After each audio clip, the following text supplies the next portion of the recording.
Hello everyone, मेरा नाम है सात्विक और आज हम लोग देखने जा रहे हैं वेबजी के प्रीवियस ईयर क्वेश्चन का कॉम्प्लेक्स नंबर का पार्ट 2। अच्छा, इससे पहले आप लोग क्रैश कोर्स ज्वाइन कर लीजिए क्योंकि उसका प्राइस बहुत नॉमिनल है 199 और उसमें क्या क्या मिलेगा वो डिस्क्रिप्शन में दे रखा है। अब आगे बढ़ते हैं क्वेश्चन की तरफ। देखो, the value of this plus this is, ये क्वेश्चन है। मैं लिख लेता हूँ 1 + √3 आयोटा बाई 1 - √3 आयोटा की power 64 plus 1 - √3 iota by 1 + √3 iota की पावर 64। आपको इसकी वैल्यू बतानी है। देखो, जब भी ऐसा कुछ दिखे 1 + √3 आयोटा 1 - √3 आयोटा √3 आयोटा -1, तो आपको दो बातें सोचनी चाहिए। पहली बात कि ओमेगा होता है मेरे पास -1 + √3 आयोटा बाई 2 और ओमेगा स्क्वायर होता है मेरे पास -1 - √3 आयोटा बाई 2। ये आपको हमेशा याद होना चाहिए। कैसे आया ये आपको मैं क्रैश कोर्स में बताऊंगा। अब देखना, तो यहाँ मेरे पास 2 ओमेगा क्या हो जाएगा -1 + √3 आयोटा और यहां से मेरे पास 2 ओमेगा स्क्वायर क्या हो जाएगा -1 - √3 आयोटा। अच्छा, तो मैं -2 ओमेगा निकालू तो वो कितना हो जाएगा? वो हो जाएगा मेरे पास 1 - √3 आयोटा। अच्छा, अगर यहां मैं -2 ओमेगा स्क्वायर निकालू तो वो कितना हो जाएगा? वो हो जाएगा 1 + √3 आयोटा। क्या 1 - √3 आयोटा तुमको यहां दिख रहा है और यहां दिख रहा है? और 1 + √3 आयोटा तुमको यहां और यहां दिख रहा है? बिल्कुल दिख रहा है। इसका मतलब मैं इन दोनों की जगह ये और ये सब्स्टिट्यूट कर सकता हूं। तो यहां मेरे पास क्या हो जाएगा? यहां हो जाएगा -2 ओमेगा स्क्वायर बाई -2 ओमेगा की power 64 plus -2 omega by -2 omega square की पावर 64। माइनस से माइनस कट जाएगा, 2 से 2 कट जाएगा, माइनस से माइनस कट जाएगा, 2 से 2 कट जाएगा, ओमेगा से ओमेगा भी कट जाएगा, यहां भी ओमेगा से ओमेगा कट जाएगा। तो ये क्या हो जाएगा? ओमेगा की पावर 64 प्लस 1/ओमेगा की पावर 64। ठीक है, अब मुझे ये निकालना है। अब देखो यार, ओमेगा की पावर 64 क्या ओमेगा हो जाएगा? कैसे होगा? क्योंकि ओमेगा की पावर 64 को मैं लिख सकता हूं ओमेगा की पावर 3 × 21 + 1। ठीक है, क्योंकि 21 × 3 क्या होता है? 63 और 63 + 1 क्या हो जाएगा? 64 हो जाएगा। अब देखो ये क्या हो जाएगा मेरे पास? ये हो जाएगा ओमेगा क्यूब की पावर 21 × ओमेगा। ओमेगा क्यूब क्या होता है? 1। तो ये हो जाएगा 1 की पावर 21 × ओमेगा, यानी कि ओमेगा। तो ओमेगा की पावर 64 आ गया ओमेगा। अब देखना, मैं 1/ओमेगा की पावर 64 क्या हो जाएगा ये बताता हूँ। तो 1/ओमेगा की पावर 64 क्या हो जाएगा? 1/ओमेगा। क्यों? क्योंकि ओमेगा की पावर 64 ओमेगा के बराबर था, इसलिए 1/ओमेगा की पावर 64 1/ओमेगा के बराबर हो गया। तो मुझे क्या निकालना है? मुझे निकालना है ओमेगा प्लस 1/ओमेगा। अच्छा, अब एक बात बताओ, 1 क्या होता है?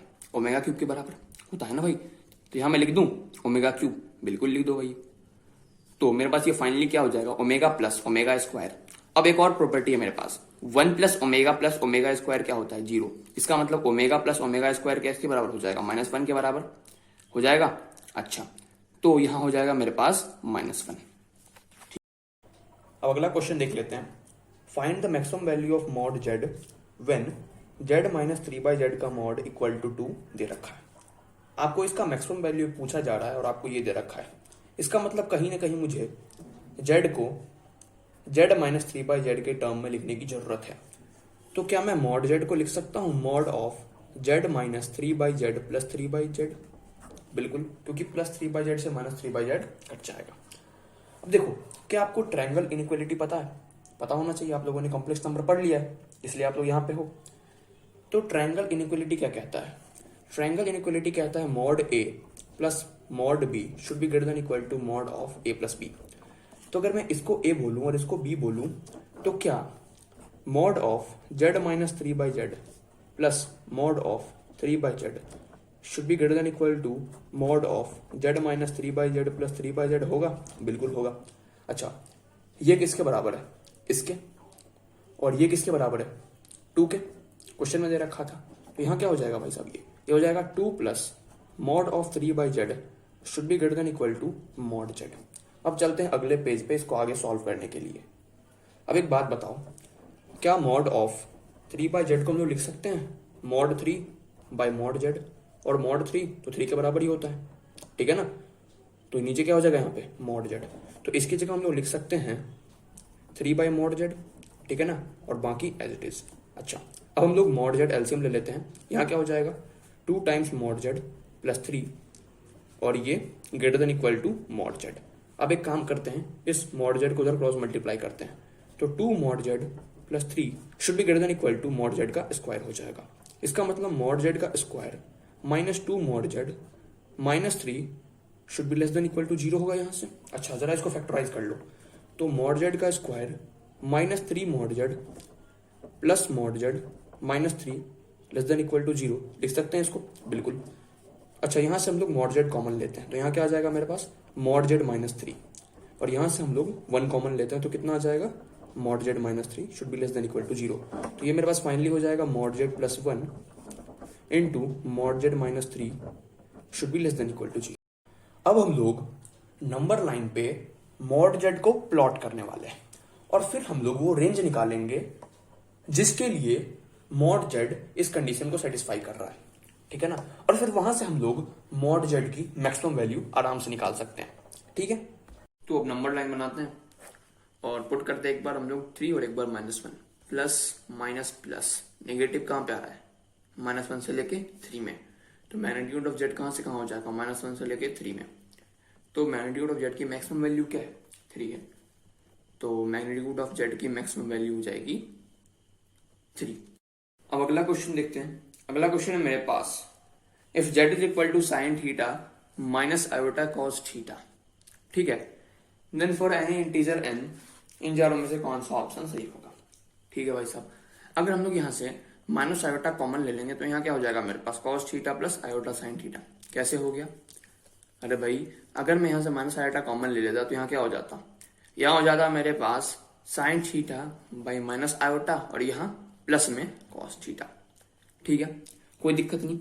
अब आयोटा स्क्वायर क्या होता है, आयोटा स्क्वायर होता है मेरे पास -1, तो माइनस आयोटा स्क्वायर क्या हो जाएगा 1 हो जाएगा। तो यहाँ साइन थीटा के मल्टीप्लीकेशन में क्या है, साइन थीटा के मल्टीप्लीकेशन में 1 है, तो क्या इस 1 की जगह मैं माइनस आयोटा स्क्वायर लिख सकता हूँ, बिल्कुल लिख लूंगा। तो माइनस से माइनस कट जाएगा, आयोटा से आयोटा कट जाएगा, फाइनली क्या बन जाएगा cos theta plus iota sine theta. ठीक है, छोटी छोटी बातें ध्यान रखनी, हो जाएगा काम। अब देखो cos theta plus iota sine theta क्या होता है, ये होता है e की पावर आयोटा थीटा। क्या ये मैंने सही किया है, ऑप्शन देखते हैं एक बार। ऑप्शन में मेरे पास n/2 माइनस एन थीटा दे रखा है हर एक ऑप्शन में, तो हो ना हो थीटा नहीं π/2 माइनस थीटा चाहिए होगा, तो कुछ और सोचना पड़ेगा। अब मैं एक काम करता हूं, मैं साइन थीटा को कॉस π/2 माइनस थीटा लिखता हूं, क्योंकि कॉस π/2 माइनस थीटा क्या होता है sign theta, minus iota cos theta को मैं साइन π/2 माइनस थीटा लिखता हूं। क्यों, क्योंकि साइन π/2 माइनस थीटा क्या होता है कॉस थीटा। अब एक बात बताओ, हम लोगों को पता है कि cos of minus theta is equal to cos theta, तो अगर मैं cos of minus π/2 minus theta लिखूं तो क्या वो कॉस ऑफ π/2 माइनस थीटा के बराबर होगा, बिल्कुल होगा। और cos of minus π/2 minus theta क्या होता है कॉस थीटा माइनस π/2, कोई दिक्कत नहीं, होनी नहीं चाहिए। कॉस थीटा माइनस π/2 हम लोगों ने लिख लिया, माइनस आयोटा, यहां देखो साइन। अब मैं एक काम कर रहा हूं, मैं π/2 माइनस थीटा को थीटा माइनस π/2 में कन्वर्ट करने की कोशिश कर रहा हूं। क्या मैं साइन माइनस थीटा को माइनस साइन थीटा लिख सकता हूं, बिल्कुल लिख सकता हूं। ध्यान, मेरे पास साइन थीटा क्या हो जाएगा, साइन थीटा हो जाएगा minus of sine minus theta. अच्छा, अगर मैं थीटा की जगह π/2 माइनस थीटा एज्यूम करूं, ठीक है, तो यहां मेरे पास क्या हो जाएगा माइनस साइन थीटा माइनस π/2 हो जाएगा, बिल्कुल होगा।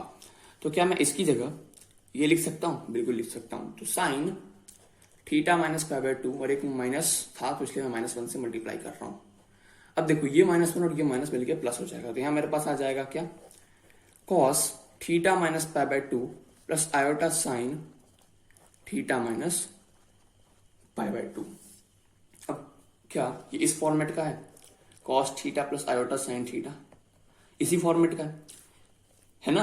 अच्छा, इसकी वैल्यू होती क्या थी, इसकी वैल्यू होती थी e की पावर आयोटा थीटा, तो इसकी वैल्यू क्या हो जाएगी, इसकी वैल्यू हो जाएगी, मैं यहां लिख रहा हूं e की पावर आयोटा थीटा माइनस π/2, बिल्कुल हो जाएगा। अब फिर से ऑप्शन देखो, ऑप्शन में बार बार मुझसे z की पावर n और 1/z की पावर n की बातें कह रहा है, या तो दोनों को जोड़ना है या फिर उन दोनों को घटाना है, फिर बताना है होगा क्या। ठीक है, अगले पेज में चलते हैं। अब देखना z की पावर n क्या हो जाएगा e की power iota n into theta minus π/2। अच्छा, और 1/z की पावर n जो कि z की पावर माइनस n होता है, ये क्या हो जाएगा, e की power iota minus n into theta minus π/2। अब हम सभी लोगों को पता है कि इसको हम लोग लिख सकते हैं e की power iota n theta minus n π/2, ठीक है। और इसको हम लोग लिख सकते हैं e की power iota minus n theta और प्लस n π/2। कोई दिक्कत नहीं, होनी नहीं चाहिए। अब देखो, हम लोग जानते हैं कि e की पावर आयोटा थीटा होता है cos theta plus iota sine theta. तो e की पावर आयोटा दिस क्या हो जाएगा, ये हो जाएगा मेरे पास cos n theta minus n π/2 plus iota sine n theta minus n π/2। अच्छा, और ये क्या हो जाएगा, ये हो जाएगा मेरे पास cos minus n theta plus n π/2 और plus iota sign minus n theta plus n π/2। ये क्या था, ये था z की पावर n, और ये क्या था, ये था मेरे पास 1/z की पावर n, ठीक है। अब देखो, हम लोग z की पावर n में जो cos का एंगल है, जो साइन का एंगल, और यहाँ पे जो cos का एंगल है, साइन का एंगल है, दोनों को सेम करने की कोशिश करते हैं ताकि कैलकुलेशन इजी हो जाए। तो हम सभी लोग जानते हैं कि cos of minus theta cos theta के बराबर होता है। तो cos of minus n theta plus n π/2 क्या cos of n theta minus n π/2 के बराबर होगा? बिल्कुल होगा। अच्छा, हम सभी लोग जानते हैं कि sine of minus theta minus sine theta के बराबर होता है, ठीक है। तो sine of minus n theta plus n π/2 क्या minus sine n theta minus n π/2 के बराबर होगा? बिल्कुल होगा। तो इसकी जगह हम लोग ये पुट करेंगे और इसकी जगह हम लोग ये पुट करेंगे। तो मेरे पास 1/z की पावर n क्या हो जाएगा, ये हो जाएगा cos n theta minus n π/2 minus iota, minus क्यों आया, इसकी वजह से, iota sine n theta minus n π/2। अब ये मेरे पास 1/z की पावर n आ चुका है और ये मेरे पास z की पावर n आ चुका है। अब हम लोग z की पावर n प्लस 1/z की पावर n निकालेंगे तो ये और ये कट जाएगा, क्या हो जाएगा यहाँ पे 2 cos n theta minus n π/2। और जब हम लोग z की पावर n माइनस 1/z की पावर n निकालेंगे तो ये और ये कट जाएगा और ये ऐड हो जाएगा। तो यहाँ मेरे पास क्या हो जाएगा 2 iota sine n theta minus n π/2, ठीक है। अब देख लेते हैं कौन सा ऑप्शन सही होगा। देखो, z की पावर n प्लस 1/z की power n 2 cos n theta minus n π/2। देखो, इन दोनों में से तो कोई भी सही नहीं है, क्यों, क्योंकि यहाँ एंगल का निगेटिव दे रखा है। अब देख लेते हैं z की पावर n माइनस 1/z की पावर n, तो मेरे हिसाब से सी वाला ऑप्शन मुझे सही लग रहा है, ठीक है। तो सी वाला ऑप्शन एकदम सही है। बढ़ते हैं अगले क्वेश्चन की तरफ। अब अगला क्वेश्चन देख लेते हैं। If 2 plus iota and root 5 minus 2 iota are the root of the equation this into this equal to 0, ठीक है, where A B C D are real constant, then product of all root of the equation is, ठीक है भाई साहब। मुझे equation दे रखा है X square plus A x plus B into x square plus C x plus D equal to 0, ठीक है। तो यहाँ से मेरे पास दो बातें निकल के आती हैं। पहली, x square plus A x plus b equal to 0 और x square plus C x plus D equal to 0। अब इसका एक रूट मुझे दे रखा है 2 प्लस आयोटा और इसका मुझे एक रूट दे रखा है रूट 5 माइनस 2 आयोटा। आप लोगों ने क्वाड्रेटिक इक्वेशन में पढ़ा होगा, जब भी किसी क्वाड्रेटिक इक्वेशन का एक रूट कॉम्प्लेक्स नंबर होता है तो उसका दूसरा रूट उसी कॉम्प्लेक्स नंबर का कंजुगेट होगा, ठीक है। अगर मेरे पास यहाँ पे A X square plus B X plus C होता है कॉम्प्लेक्स नंबर और उसका एक रूट अगर ए प्लस आयोटा बी है तो उसका दूसरा रूट गारंटी है कि ए माइनस आयोटा बी हुई होगा। ऐसा ही कुछ इरेशनल नंबर केस में होता है। अगर आपको ज्यादा जानना है तो आप क्रैश कोर्स वेबजी का ज्वाइन कर सकते हैं, डिस्क्रिप्शन में लिंक होगा। अब देखते हैं, अगर इसका एक रूट 2 प्लस आयोटा है तो दूसरा रूट पक्का 2 माइनस आयोटा ही होगा। अच्छा, अगर इसका एक रूट 5 माइनस 2 आयोटा है तो दूसरा रूट क्या होगा, इसका कंजुगेट, यानी रूट 5 प्लस 2 आयोटा। अब देखना मुझसे क्या पूछा जा रहा है, then product of all the roots of the equation. जो चारों रूट मिल चुका है, चारों का प्रोडक्ट निकाल लेते हैं। तो 2 plus iota into 2 minus iota into root 5 minus 2 iota into root 5 plus 2 iota. तो कितना हो जाएगा, ये हो जाएगा मेरे पास 4 माइनस आयोटा स्क्वायर और यहाँ क्या हो जाएगा रूट 5 का स्क्वायर यानी 5 माइनस 4 आयोटा स्क्वायर। अब हम सभी लोगों को पता है कि आयोटा स्क्वायर की वैल्यू क्या होती है, -1। तो माइनस आयोटा स्क्वायर क्या हो जाएगा, 1। तो जहां जहां मेरे पास माइनस आयोटा स्क्वायर है वहां वहां मैं उसको 1 से रिप्लेस कर दूंगा। तो यहाँ मेरे पास क्या हो जाएगा, 4 + 1 इंटू 5 + 4। तो ये मेरे पास क्या होने वाला है, 5 × 9 यानी कि 45 मेरे पास आंसर हो जाएगा। और कौन सा ऑप्शन सही हो जाएगा, सी वाला ऑप्शन सही हो जाएगा। अब अगला क्वेश्चन देख लेते हैं। If omega is an imaginary cube root of unity, ठीक है, then the value of determinant this is. मैं यहाँ डिटरमिनेंट को लिख लेता हूँ। क्या दे रखा है, 1 + ओमेगा, ओमेगा स्क्वायर, यहाँ माइनस ओमेगा, यहाँ 1 + omega square, omega minus omega square, omega + omega square, omega minus omega square. आपको इसकी वैल्यू बतानी है। अब यहाँ मैं एक प्रॉपर्टी लगाता हूँ, मैं C1 में C3 को ऐड करता हूँ, मतलब मैं कॉलम 1 में कॉलम 3 को ऐड करता हूँ। यहाँ क्या हो जाएगा मेरे पास, 1 + ओमेगा माइनस ओमेगा, यहाँ 1 + omega square minus omega square, यहाँ omega + omega square minus omega square, और यहाँ omega square omega omega minus omega square minus omega square. तो इससे ये कट जाएगा, इससे ये कट जाएगा, इससे ये कट जाएगा।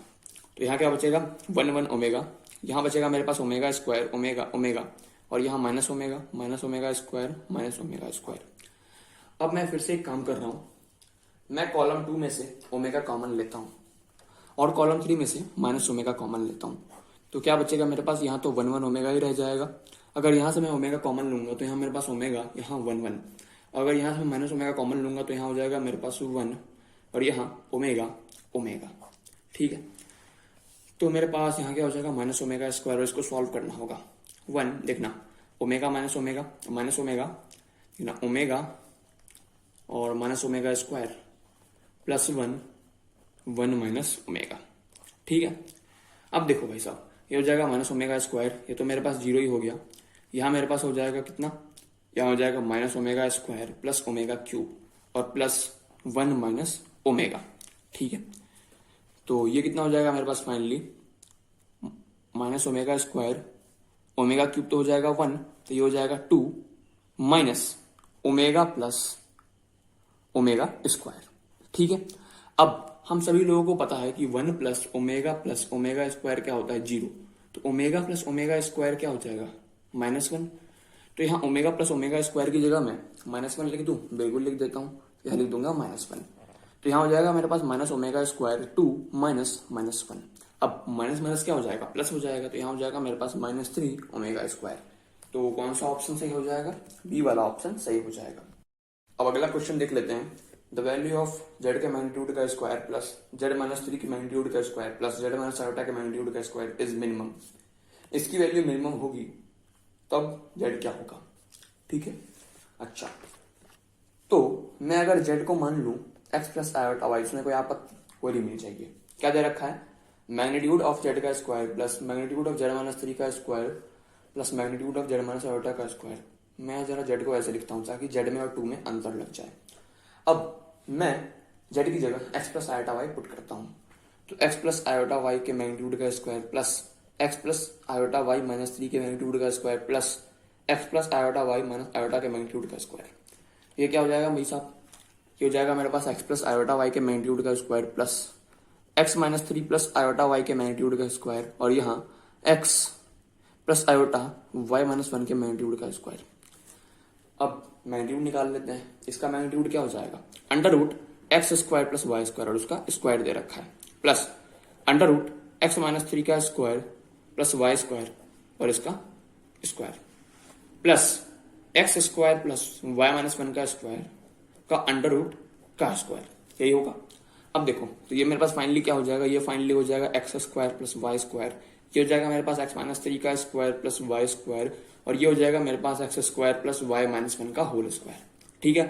तो ये फाइनली हो जाएगा x² + y², यहाँ हो जाएगा x² + 9 - 6x plus y² + x², और यहाँ हो जाएगा मेरे पास y² + 1 - 2y, ठीक है भाई साहब। अब देखो x² और x², तो यहाँ हो जाएगा मेरे पास 3x² और यहाँ हो जाएगा मेरे पास -6x। y² + y² + y² कितना हो जाएगा, 3y² हो जाएगा। तो मैं लिख देता हूँ यहाँ पे 3y² और यहाँ -2y, और 9 और 1 10। अच्छा, अब यहाँ से मैं अगर 3 कॉमन ले लूँ तो यहाँ कितना हो जाएगा, x² - 2x और अगर यहां से मैं 3 कॉमन ले लूं तो यहाँ क्या हो जाएगा, वाई स्क्वायर माइनस 2/3y और प्लस 10। अब मैं जरा इसको परफेक्ट स्क्वायर बनाने की कोशिश करता हूं, तो 3 into x square minus 2x plus 1 minus 1 कर दू, कोई दिक्कत नहीं, plus 3 y square minus 2 into 1/3 into y, और यहां मैं 1/9 जोड़ देता हूं और 1/9 घटा देता हूं, कोई दिक्कत होनी भी नहीं चाहिए। अब देखो ये कितना हो जाएगा मेरे पास, 3 इंटू एक्स माइनस 1 का होल स्क्वायर और माइनस 3 प्लस 3 इंटू, यहाँ देखना कितना हो जाएगा, यहाँ हो जाएगा वाई माइनस 1/3 का होल स्क्वायर और माइनस 3 इंटू 1/9 प्लस 10। ठीक है, ये कितना हो जाएगा मेरे पास, 3 इंटू एक्स माइनस 1 का whole square minus 3 plus 3 into y minus 1/3 का होल स्क्वायर, और यहां मेरे पास कितना हो जाएगा, माइनस 1/3 प्लस 10। तो ये फाइनली क्या हो गया, 3 इंटू एक्स माइनस 1 का whole square plus 3 into y minus 1/3 का whole square plus 10 minus 3 7 minus 1/3 हो जाएगा। अब मुझे क्या दे रखा है कि इसकी वैल्यू, किसकी वैल्यू, इसकी वैल्यू मिनिमम होगी, और ये क्या आया कैलकुलेट करने के बाद, ये कुछ ऐसा आया, तो इसकी वैल्यू मिनिमम होनी चाहिए। इसकी वैल्यू मिनिमम कब होगी, जब इसकी और इसकी वैल्यू मिनिमम होगी, और किसी भी स्क्वायर का मिनिमम वैल्यू क्या होता है, 0, क्योंकि कोई भी स्क्वायर 0 होता है या फिर 0 से बड़ा होता है। तो जाहिर सी बात है अगर इसकी और इसकी मिनिमम वैल्यू होगी तभी इस पूरे की मिनिमम वैल्यू होगी, और इसकी मिनिमम वैल्यू होने के लिए x माइनस 1 को 0 होना पड़ेगा और y माइनस 1/3 को भी 0 होना पड़ेगा। इसका मतलब x 1 होगा और y 1/3 होगा। अगर x 1 होगा y 1/3 होगा तो मेरे पास कॉम्प्लेक्स नंबर क्या हो जाएगा, ये हो जाएगा 1 प्लस आयोटा इंटू 1/3। तो कौन सा ऑप्शन सही हो जाएगा, ये हो जाएगा सी वाला ऑप्शन एकदम सही। अब देख लेते हैं अगला क्वेश्चन। अगला क्वेश्चन देखते हैं, late z1 z2 be two fixed complex number in the Argand plane and z be an arbitrary point satisfying magnitude of z minus z1 plus magnitude of z minus z2 equal to 2 times of magnitude of z1 minus z2, then the locus of z will be।